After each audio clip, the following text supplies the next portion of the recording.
Boa tarde para você que está nos assistindo de tarde, boa noite para você que está nos assistindo à noite, bom dia para você que está curtindo a nossa conversa durante o dia, durante a manhã. Hoje, o Felemos, que é baterista, membro fundador do Capital Inicial, teve ali em alguns instantes importantes da história da música, participou do Aborto Elétrico, uma banda de punk rock de Brasília. Só do Aborto Elétrico saíram duas grandes bandas, né? De um lado Legião Urbana, do outro lado Capital Inicial. Só esse foco do Aborto Elétrico já é um foco muito interessante e importante. Fê. Salve, Salve, compadre, você tá bem? tudo tranquilo. Que bom, obrigado aí pela sua atenção, boa vontade, carinho e disponibilidade de conversar. Pô, já vi que você é que nem eu, aí, gosta de uns disquinhos, né? Colecionador de discos, sim. Tudo em É, ordem pô. alfabética, Ah, pô, separado, rock, eletrônico, música brasileira, jazz, aí tudo você, separado. aí você, aí você me sacaneou. Agora eu me senti humilhado, porque essa organização eu não tenho mesmo, cara. Tá tudo em ordem alfabética, cara. Pô, quando eu montei esse escritório aqui na minha casa, eu pensei assim, eu estou fazendo tipo uma espécie, é o museu do século XX. Porque essas coisas são coisas do século passado, né? Que a gente comprava CDs, vinil, enfim. E provavelmente muitos desses CDs, eu não sei quando é que eu vou ouvir de novo. Então virou arquivo, né? Uma história, né? Uma parte da minha história. Não, e você, com essa quarentena, você está recuperando algumas audições, está ouvindo algumas coisas, em particular, ou o ritmo foi para outro caminho, você... Porque eu tô ouvindo algumas músicas novamente, então eu estou te perguntando por que está acontecendo comigo, algumas coisas... Olha, na verdade, eu quando começou a quarentena, né? Que foi em meados de março, né? A partir do dia 20, nesse primeiro mês eu foquei muito em dar continuidade à produção do meu terceiro disco, do meu projeto Hotel Básico, que eu tinha começado no ano passado. E eu não podia mais me encontrar com a Mel Ravazio, que é a cantora que está nesse projeto comigo, né? Então eu trabalhei nesse primeiro mês o que eu podia fazer sozinho e enfim, depois eu acabei fazendo uma longa viagem, fiquei fora de São Paulo mais de 2 meses. Então, nessa viagem eu fiz uma live chamada DJ Bom para Cachorro, onde eu resgatei músicas do Capital Inicial, né? Eu toquei muita coisa antiga do Capital. Eu recebia pedidos da galera pelo Instagram e eu fiz uma série, acho que foram uns 12 programas desse, né, do DJ Bom para Cachorro, durante mais ou menos o mês de maio inteiro até meados de junho. Então, assim, realmente de voltar e pesquisar na minha discoteca, não. A partir desse trabalho após a minha volta a São Paulo, eu retomei já os trabalhos com a produção do disco do Hotel Básico. Então eu tenho, assim, infelizmente, pouco tempo para, né, ir pesquisar, e, pô, olha esse disco que eu não ouço há tanto tempo. Isso, infelizmente, não aconteceu. Ué, você é a minha entrevista 209. Eu estou há 209 dias conversando com uma pessoa bacana, legal, com algo. Aí, acho que Capital Inicial é algo que a gente já conhece essa história de cabo a rabo. Eu conheço desde o tempo que eu tinha cabelo. Então, vamos falar um pouquinho o seguinte: você nasce 2 anos antes da inauguração de Brasília. Você vai para Brasília com 5 anos de idade. É, É. Na eu verdade, eu queria nasci entender. 2 anos depois, né, da inauguração. Eu nasci em 62. 62, Mas, 2 anos depois, é, desculpe. Como isso. é que foi? O que que seu pai fazia? Seu pai era aquele tipo de pessoa que foi para Brasília em busca de uma nova, de uma oportunidade nova, porque teve uma mudança radical dos profissionais para Brasília, na tentativa de melhorar financeiramente, povoar Brasília, oportunidade profissional. Isso aconteceu com teu pai? E qual era a área de trabalho do seu pai? Sim, eu acho que você soube, né, fazer resumir bem, eu acho que o que aconteceu com a minha família. Nós éramos 3 crianças, nascidos no Rio de Janeiro, eu em 62, o meu irmão em 63 e a minha irmã em 66.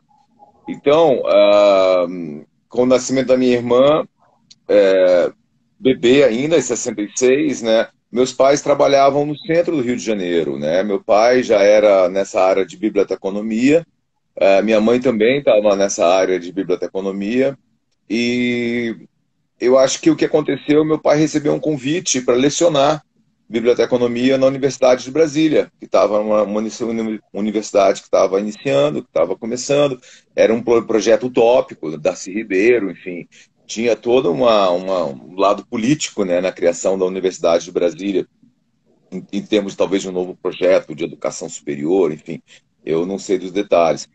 E, ao mesmo tempo, a vida dos meus pais estava difícil por causa com 3 crianças pequenas e os 2 trabalhando no interior do Rio e nós morávamos no subúrbio. Então, eles perdiam 3 horas por dia, digamos, de trânsito para ir e para voltar. Então, eu acho que Brasília se apresentou aos meus pais como uma oportunidade de começar uma nova vida, entendeu? Tipo um sonho, né? Assim, pô, a nova capital do Brasil, um projeto educacional revolucionário, a possibilidade de ter uma vida familiar mais próxima, por exemplo, meu pai, a gente foi morar dentro do campus universitário, então meu pai ia para o trabalho de bicicleta. Almoçava em casa. Você pode ver almoçar em Almoçava casa, em algo que ele casa, nunca podia almoçava ter em pensado em casa. fazer no Rio, né? Imagina, no centro do Rio para Sulacap, que era lá nos confins da Zona Oeste do Rio de Janeiro, onde a gente morou, no Rio de Janeiro. Então, era muito difícil no Rio de Janeiro, já naquela época, os anos 60, esse transporte, né, da periferia, dos subúrbios para o centro. Então, acho que houve essa conjunção de fatores que propiciou a nossa mudança para Brasília, e eu acho que foi uma mudança acertadíssima em termos de qualidade de vida para a família e de desenvolvimento profissional para os meus pais também. Aí você chega numa Brasília e cresce com mais liberdade do que Rio de Janeiro, podendo andar de bicicleta, podendo jogar bola, podendo correr atrás de pipa, jogar bola de gude, quer dizer, uma vida saudável intelectualmente falando e fisicamente se colocando, né? Uma vida completamente diferente do Rio de Janeiro, cara. Sim, a gente a Colina, a minha infância e adolescência na Colina foram, eu acho que o sonho de qualquer garoto, né, ou garota daquela época dos anos 70, porque a gente tinha total liberdade, né? A gente vivia no meio do mato, era assim, literalmente tinha os 4 prédios os 4 conjuntos de prédio, o conjunto de 4 prédios, que era a Colina, e era cerrado, saindo assim pro resto, por onde você andava era mato. Então Fê, aquela terra vermelha pro lado. Meu, o campus da UNB era um grande playground que tinha muitas obras. Então imagina, cara, moleque entrando em obra, cara, e explorando, e a gente brincava por exemplo, perto de onde eu morava tinha um lugar que a gente chamava de buracão. Que era? Foi o começo de uma obra que parou. Então eles só cavaram a terra e deixaram aquele buraco. E aquilo com as chuvas enchia de água. Então, meu, era escorrega de lama, era fazer caverna, Pô, genial, era catar calango, né, que são os lagartos do cerrado, ou ir atrás de nascente onde tinha peixinhos coloridos. A gente tinha uma vida assim que era difícil de uma criança hoje em dia imaginar uma vida na cidade grande como a gente viveu em Brasília, né? Foi muito especial essa infância. Com todos esses jogos, você falou bolinha de gude, futebol, todos os piques, pipa, a vida era ao ar livre, bicicleta o tempo inteiro. Eu sempre andei muito de bicicleta e em Brasília era muito tranquilo, né? Então você atravessava a cidade, corrente era muito comum eu ir de um lado ao outro da cidade de bicicleta, assim como meus amigos. Então foi uma época muito especial. Eu andei fazendo umas ligações hoje para pegar uns bastidores sobre você com alguns amigos que nós temos em comum, e teve um que disse que você, quando moleque, e eu queria que você confirmasse isso ou desmentisse, você já tinha porque o baterista, que é um instrumento que a gente vai falar aqui daqui a pouco, ele tem muito. É um instrumento cheio de tralha, né? Aperta aqui, empurra lá, carrega aquele troço. Mas parece que quando você era moleque, você já mexia, gostava de desmontar uma bicicleta inteira, limpar a bicicleta e montar outra vez. Quer dizer, já era uma projeção da linha de conduta do baterista, cara. Sim, esse era um dos hobbies da gente lá na colina, né? A gente gostava, e eu particularmente gostava muito. Eu desmontava a bicicleta inteira, velho. Eu tirava todos os cubos de roda, as bilhas, né? Soltava, ficava só o quadro da bicicleta, tirava tudo, aí depois ia montando, montava tudo, os freios, as rodas, enfim, eu gostava disso, eu passava dias, tinha uma varanda no meu quarto, assim, que virava meio uma oficina, né, entre aspas, né, e a gente fazia ali a bagunça da gente, né. E engraçado isso da bateria, que uma das primeiras coisas, quando eu percebo que existe, né, esse instrumento, a bateria, uma coisa que me chama a atenção, me deixa fascinado, são os mecanismos da bateria, né? Aquele chimbal que o prato bate um no outro, tem uma mola, o pedal do bumbo que tem uma mola também, e você tem vários parafusos para afinar e montar. Eu falei, pô, que legal, eu me senti em casa, né? Com essa tralha toda, cara. E você Foi está uma falando coisa de. que eu gostei Nós quando estamos eu vi a falando. bateria. Quando eu Nós comecei a estamos tocar falando de bateria, isso chamou atenção. Nós estamos falando de uma bateria arcaica, que quando você comprou a sua primeira bateria, ela não devia ter recurso nenhum, até porque naquele momento a tecnologia para as baterias era muito simplória. Hoje uma bateria tem recursos, as molas são melhores, tem mais facilidade, mais confortável. Naquele tempo era na pedra e no fogo, né, cara? A bateria dura. Inclusive, a pele da bateria, né, era realmente uma pele. Era couro de animal. Para você trocar a pele, era todo um processo, entendeu? Você te soltava o aro, né? Aí vinha a pele presa num aro menor de madeira, que você se soltava desse aro de madeira, aí você pegava a pele nova, molhava para ela ficar flexível, colocava no aro de madeira, aí era um aro menor e um aro maior, ele se prensava assim, e aí você deixava secando no sol, ele dava uma contraída, né? Ficava mais firme, e aí que você prendia na bateria e no aro mesmo de metal, né? Parafusava, e aí você ia afinar. Então era um processo, assim, você não trocava pele, né? De bateria. Uma pele de tambor, de tom-tom, de surdo, de bumbo, durava anos, sabe? Não era comum, como hoje em dia a gente troca as peles, né, da bateria, às vezes de mês em mês, dependendo do uso que você tem que dar para o instrumento. Naquela época, meu, as baterias eram. Você via aquelas peles que tinham assim, décadas, que estavam no instrumento, assim, já machucadas, né, manchadas, mas você não trocava a pele, porque à medida que você ia usando, ela ia dando um timbre melhor também, né? Vamos Algo muito voltar. diferente. Vamos voltar para a sala de visita da sua casa.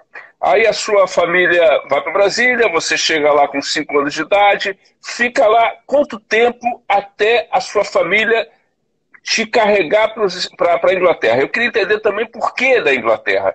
Pós-graduação da família, oportunidade também do seu pai estudar um pouco mais. Como é que foi o motivo, qual foi o motivo e o período que você sai para a Inglaterra? Com que idade você vai para a Inglaterra e quanto tempo você fica por lá? Então, melhorou. É, eu, então, de Brasília, vamos falar, eu cheguei em 68, em 72 estava com 10 anos, né? Comecei no meio da meninice lá, dessa história toda de bicicleta, dos jogos, da vida na colina. E acho que com 12 anos, 74, eu comecei a estudar inglês, entrei na cultura inglesa. Eu estava fazendo a escola, eu estudava no colégio público, eu estava, né, 74, devia ser a sexta série, ou quinta série, 75, até que em 75 foi quando eu estava com 13 anos de idade, eu me interessei pela bateria e acabei comprando a bateria do meu amigo lá da Colina, né, que era o cara que tinha uma banda, um cara mais velho, e eu comprei a bateria dele. E em 76 comecei a tocar na Colina mesmo com alguns amigos. A gente fez a Colinas Band, era um trio. E a gente ficava tocando uns riffs de hard rock que o guitarrista criava. E era uma banda instrumental ainda, enfim. Mas foi minha primeira banda, assim, experiência de tocar com baixista e guitarrista, né? Isso em 76, com 14 anos, eu também entrei na Escola de Música de Brasília, já pensando em aprender música como uma profissão, talvez, né? Embora eu fosse muito criança ainda, né? Mas eu tinha essa paixão por música e eu gostava muito de rock. A ideia de aprender música, né, música clássica, era estranho, né? Mas eu falei, se o caminho para a música é esse, vamos lá. Só o que aconteceu em 76 foi que meu pai resolveu fazer pós-graduação e ele escolheu a Inglaterra, a Universidade de Loughborough, que é, que é uma cidade dentro da região que eles chamam de Midlands, fica umas 3 horas e meia de Londres, assim, no sentido oeste. É bem no centro da Inglaterra, por isso que chama Midlands, né, terra do meio. E a cidade principal das Midlands, a capital, é Leicester. Inclusive tem um time, escreve Leicester, né? E tem um time na primeira divisão de futebol. Inclusive foi campeão há 2, 3 anos. Eu acho que uns 3 anos atrás, né? Então, embora a Universidade de Loughborough, que era tipo uma cidade menor dessa região, a cidade principal era Leicester, que era onde eu ia, que era onde eu comecei a sair e comecei a ver shows. Então, a ida para a Inglaterra foi quando eu fiz 15 anos, em 1977, e foi por causa do meu pai, que resolveu fazer pós-graduação.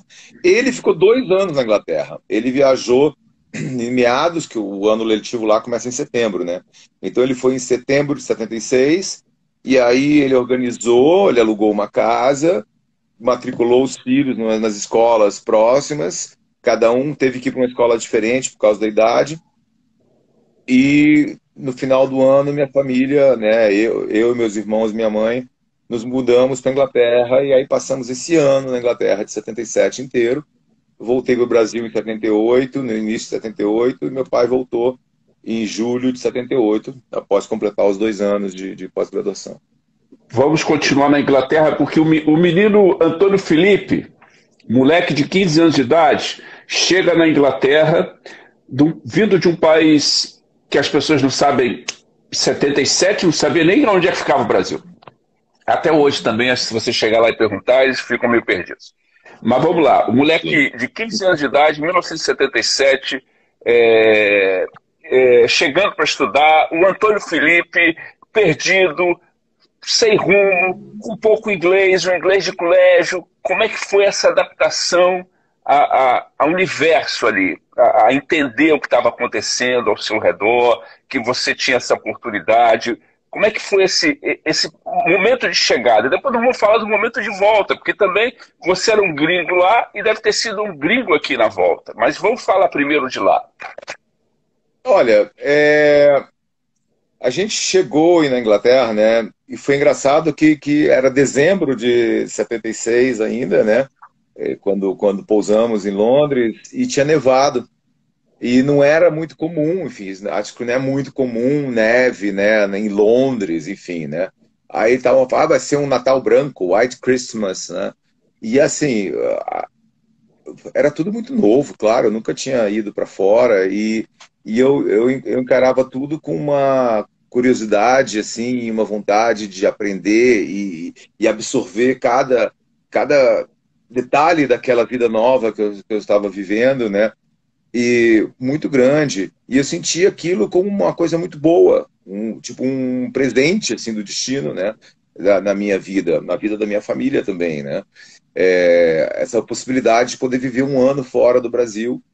E eu já falava um pouquinho de inglês, né, eu tinha estudado na cultura inglesa, eu já tinha 4 anos de inglês, então O que aconteceu foi logo... É um bom tempo. 4 anos de inglês na cultura, dá para chegar falando. O passado, o presente e o futuro, eu já sabia conjugar os verbos, entendeu? Mas assim, eu não tinha fluência. Mas o que aconteceu? Eu entrei na escola, numa escola inglesa lá da região, que só tinha inglês, né?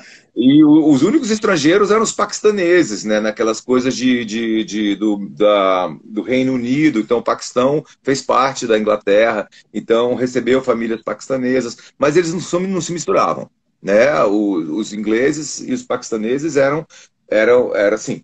Quem era paquistanês não falavam quem era inglês não falavam. Mas assim, então eu me integrei rapidamente à minha turma.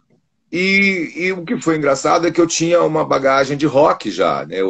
Eu gostava de hard rock dos anos 70, eu conhecia Led Zeppelin, Black Sabbath, Deep Purple, enfim, todo rock dos anos 70, eu já tinha essa bagagem. Então eu me integrei a um grupo de amigos que também curtia rock, né? E eu fiz uma amizade muito forte com um amigo que era de um ano maior, um ano à frente do que o meu. Eu entrei na 4ª série, fourth form, que eles falavam, e o Jeremy era o nome dele, era do 5th form, né, do 5º ano. A gente se encontrou num show que eu fui, um show do Lynyrd Skynyrd. Eu comecei a ir em shows, né, e o primeiro show que eu vi foi do Lynyrd Skynyrd, com a formação original, o Ronnie Van Zant cantando descalço, né, os 3 guitarristas. Caraca, que demais, hein? Show. E foi engraçado que eu não conhecia nada, então eu comprei cadeira, e eu fiquei na última cadeira do balcão, lá em cima, né? Mas nesse show, eu encontrei esse cara, que a gente já tinha se visto no ônibus da escola, né? E aí a gente começou a conversar, e aí ele falou, no próximo show você vem aqui embaixo, né? Que é muito mais legal. Aí eu falei, ok. E aí, a partir daí, eu só vi show em pé, né? Eu não esqueci, nunca mais fui nas cadeiras. E aí que a coisa aconteceu, né? Porque eu vi muitos shows. E na escola eu me integrei rapidamente com a minha turma, entendeu? Então, em questão de 1 ou 2 meses, eu já estava sonhando em inglês. Eu só falava português dentro de casa, né? Quando eu colocava o pé na rua, era inglês de manhã até de noite. Então, rapidamente, a língua deixou de ser um problema.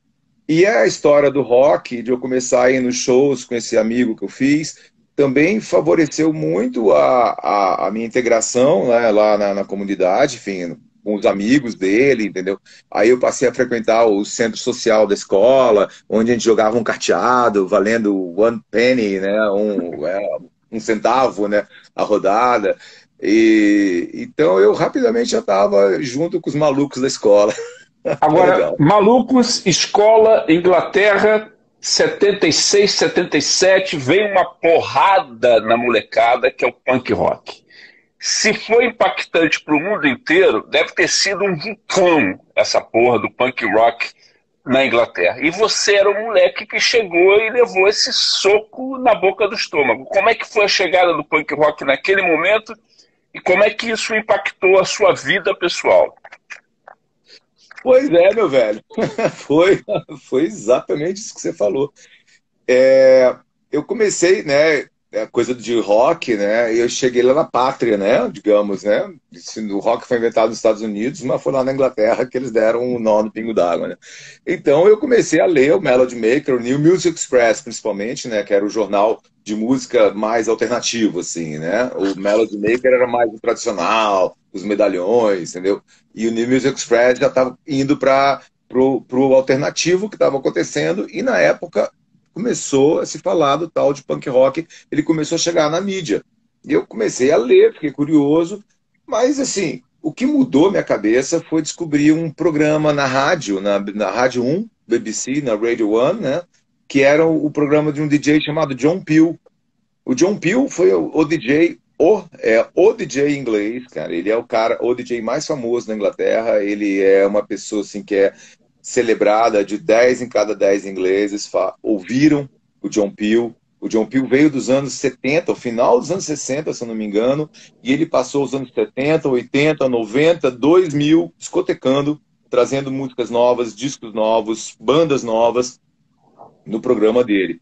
E quando eu descobri esse programa no rádio, era todo dia das 8 às 10 da noite, de segunda a sexta. Eu parava tudo lá que eu estava fazendo em casa, né? Pegava o som lá que meus pais tinham comprado, alugado, enfim, ele colocava na Rádio 1 e ficava ouvindo, porque era um programa de rock, né? E era engraçado que eu vinha do Brasil, não tinha rock na rádio, né?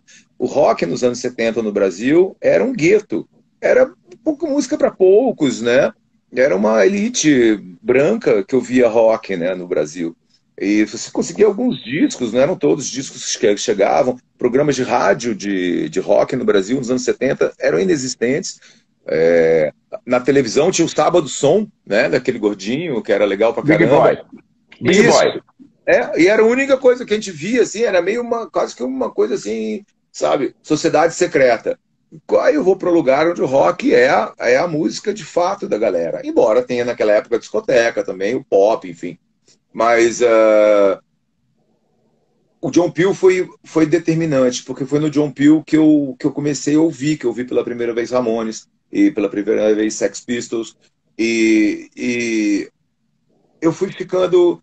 É aquela coisa, você de repente, quando eu comprei meu primeiro disco dos Ramones, e aí eu comprei meu primeiro disco dos Sex Pistols, e quando eu vi eu já estava ouvindo só punk rock, e eu estava completamente fisgado pelaquela nova música, pela atitude, pela ideia de você poder fazer uma música mais simples, mais contundente, sabe? Falando não sobre problemas abstratos ou rock progressivo, ou aquelas que eu adorava, entendeu? Eu gosto até hoje, mas a urgência do punk rock foi a coisa visceral, né, do punk rock, foi determinante, assim. Realmente, da noite pro dia, eu virei um punk, cara. Eu fui o primeiro punk lá da escola, inclusive.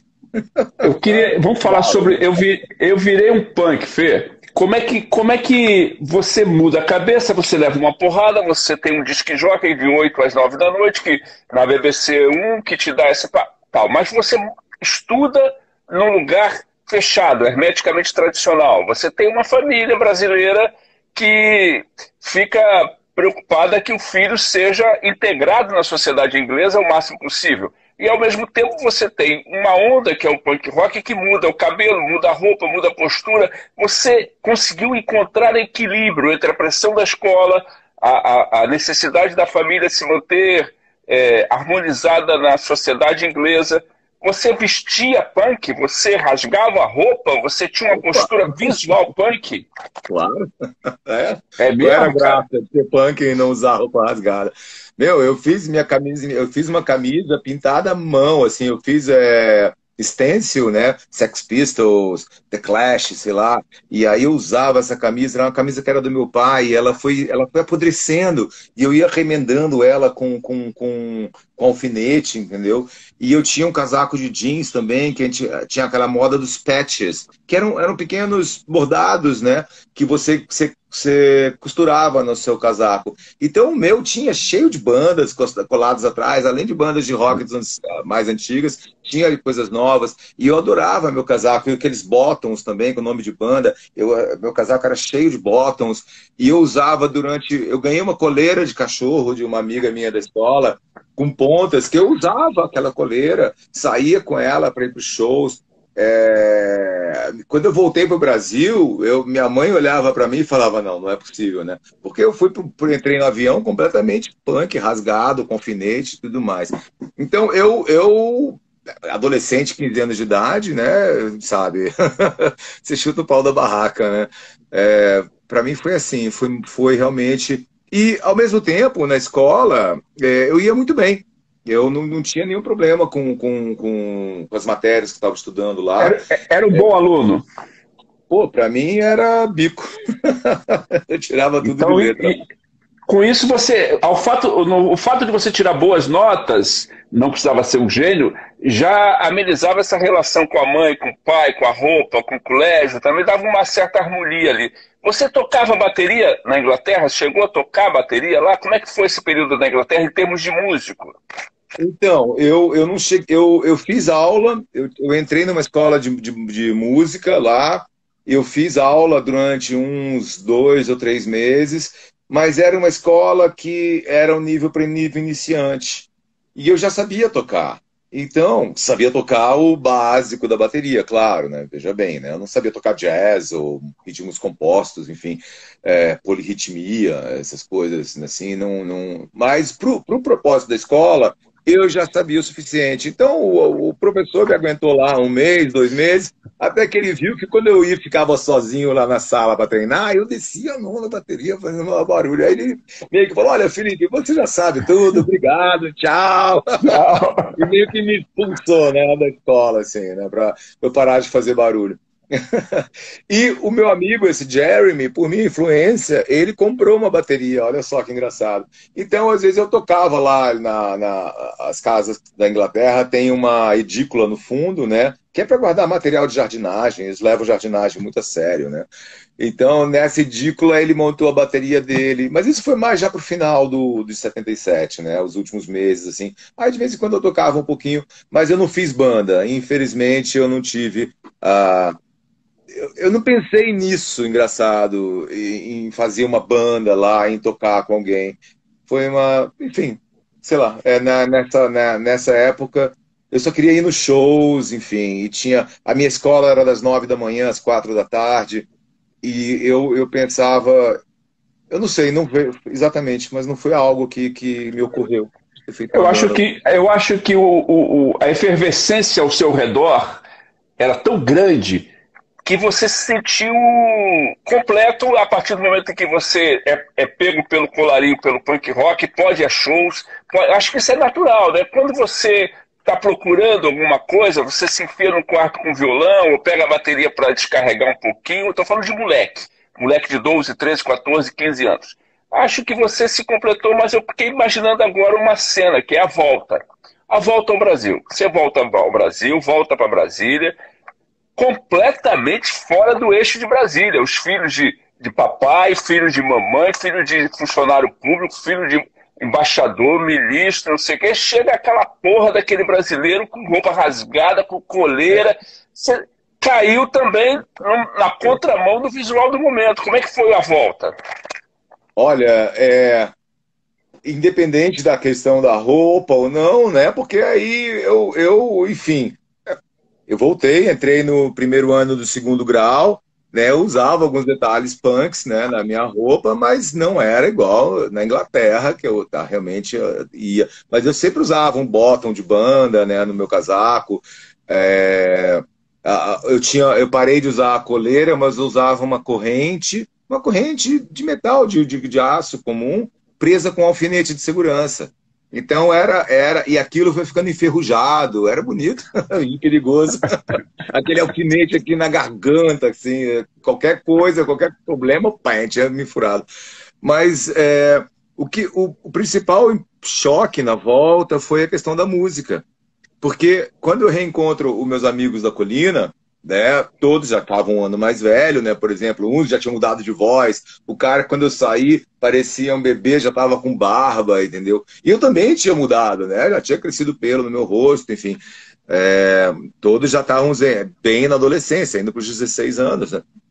Então a mudança é muito rápida. Mas o que foi que, assim, que eu me lembro que marcou foi que, de repente, a música que eu ouvia, que para mim fazia sentido agora, não era mais os medalhões do hard rock dos anos 70. Era já essa nova música, o punk e o pós-punk, né? Que aí já vem o The Cure, vem o Joy Division, Talking Heads, que é a New Wave também. E quando o punk passa para essa transformação, eu fico mais fissurado ainda por esse som, né? Porque ele incorpora um pouco de música negra, né? Começa a vir as coisas mais dançantes, os sintetizadores, o synth pop, e eu sou meio fisgado por isso também, entendeu? Aquela raiva e aquele som de 3 acordes de guitarra rápido, estilo Ramones, meu gosto, aquilo nunca mais deixou de faz parte de mim até hoje. Mas as coisas novas que estavam vindo, a partir desse chute na porta que os punks deram, e valia tudo, né? Você podia inventar bandas com sonoridades incríveis. Toda essa novidade, esse sopro de vida, né, que houve no rock e na música jovem, contemporânea, sei lá, mas é rock, enfim, né, se a gente colocar. Isso foi algo que essa foi a diferença, que eu queria ouvir isso e não tinha ninguém ouvindo. Então, meus amigos lá da colina, ninguém estava nem muito ligado em rock, entendeu? E quem era mais ligado em rock, que era talvez até alguns amigos mais velhos, eles ainda estavam ouvindo o seu velho e bom Led Zeppelin, o Creedence Clearwater Revival, ou Grand Funk Railroad, que foram coisas que eu adorava, mas eu já não queria ouvir. Então eu me lembro desse impacto, que eu chegava e mostrava meus discos, e as pessoas falavam, mas o que é isso? Eu me lembro do Toninho Maia, né? O guitarrista pegou a capa do Iggy Pop, Raw Power lá, né? Que o Iggy Pop tá todo assim na capa. Ele falou, mas esse cara não deve ter algum parafuso a menos, sei lá, entendeu? E eu falava, cara, esse é o Raw Power do Iggy Pop, do Stooges. Cara, e ninguém, essa minha empolgação, as pessoas olhavam pra mim e falavam, meu, que isso, que música é essa? O que aconteceu com você, Fê? Amigo, eu quero te agradecer muito, Fê, por esse momento agradabilíssimo. Desculpa não ter tido tempo de falar certas coisas, como seus trabalhos na internet, um monte de coisa que você está fazendo, mas eu acho que vale a pena te seguir, te acompanhar, observar o que você tem feito recentemente, utilizando muito bem as redes sociais, apesar de você não ser muito fã dessas redes sociais, mas você está sabendo usar com muita esperteza. Parabéns. Muito obrigado pela oportunidade aqui de conversar com você, com todos os seus seguidores e por esse papo tão agradável nesse domingo. Amanhã a gente tem um longo dia aqui, nós estamos gravando um pequeno documentário para um canal de TV que vai entrar, vai aparecer aqui no Brasil, e nós estamos também contando um pouco dessa história do começo. É muito bacana estar podendo revisitar esses momentos. E a sua entrevista é uma história tão importante pra gente, cara. Não é importante só para você, não é importante para o Brasil, para a história da música brasileira. Essas duas bandas, e você estava ali no bolo, são foda. Legal. Obrigado, meu irmão. Obrigado por tudo que você faz pela gente. Muito obrigado. Um abraço. Eu que agradeço. Grande abraço.